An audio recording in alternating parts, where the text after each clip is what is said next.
The story of the Bible begins with God creating a beautiful world and then sharing it with all of his creatures. And he appoints Adam and Eve to rule it on his behalf. And God gives them access to his wisdom and life, but then tells them that there's one tree they can't eat from because it will lead to death. So they have a choice about how to rule with God.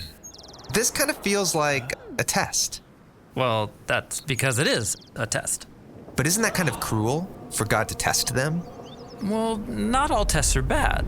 Let's say there's a king who chooses you to fulfill a royal task because he wants to know if you are trustworthy. Well, I guess that's a test, but really it's an opportunity to do something important and noble. Right, but then let's say there's a rebel who hates the king and you. And he tries to convince you that you would be better off not doing what the king asks. Well, the rebel is setting a trap. Right, so a test could be an opportunity or a trap.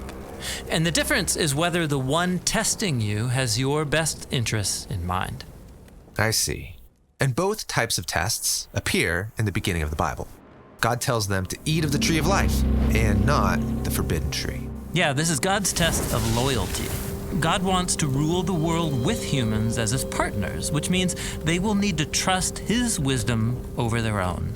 But then a rebel comes and tests them to eat of that other tree. Right, the rebel seizes this opportunity and twists it, so he can lead the humans into exile and ultimately death. He turns the test into a trap. But after the humans fail, God promises that one day a human will come who will pass the test and defeat the snake. And as the story moves on, God gives a couple named Abraham and Sarah an opportunity to trust him by leaving their family behind, to go to a new land where God will use them to restore his blessing to all people. So this is a test. And at first, things go well. But Abraham quickly fails. He lies to protect himself, and then he and Sarah scheme to get a son their own way by abusing one of their servants. Definitely not passing the test.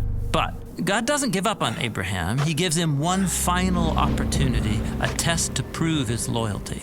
God asks Abraham to go up onto a hill and offer his son as a sacrifice. I can't imagine a more intense test. And Abraham does it. But in the last moment, God stops him and provides a substitute animal in the place of his son. God then says he will fulfill his promise through Abraham's family because he passed this test. So Abraham passed this test, but he hasn't proven to be a fully trustworthy partner. We're still waiting for someone who can pass the ultimate test. Yeah, and as the family of Abraham grows and becomes a nation, God continues to test them. Like when the Israelites wander in the wilderness for 40 years. They have lots of opportunities to trust in God, to provide water or daily bread. But they instead blame God and even say that he trapped them in the desert to kill them. And so the rest of Israel's story in the Hebrew scriptures is pretty much the same. The Israelites don't trust in God and his promise. They're not loyal, and eventually the whole nation fails. So humans have an amazing opportunity to partner with God, but no one is really qualified. And so all of this brings us forward to Jesus. There's a story where Jesus goes into the wilderness for 40 days and 40 nights without food or water. Ah, yes, the wilderness. And there, he meets a sinister creature who tries to trap him. But Jesus trusts in God's wisdom. And he passes the test. Then later there's a story about Jesus going to pray with some friends, and God commissions him to go up to Jerusalem and to give up his life. And so he goes. And on the night of his arrest, Jesus took his friends and went to a garden. And he told them to pray because tonight, he said, is the great test. And he prayed to God, please let this test pass from me, but not my desire, rather may your desire be done. In this garden, Jesus shows us what passing the test looks like. He trusted in God's wisdom, he loved others more than himself, and he confronted evil with good. Even though it cost him his life. Right.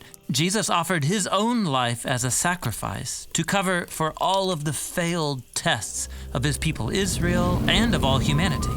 Jesus passed the ultimate test on behalf of us all. This is amazing. But that doesn't mean everything is gonna be great in our lives. I mean, let's be honest, we're gonna face our own tests every day.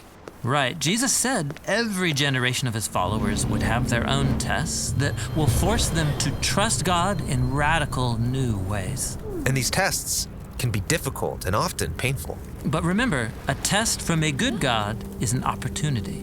This is why James, a leader in the early Jesus movement, said that we should be grateful when we face tests and trials because they offer us a gift.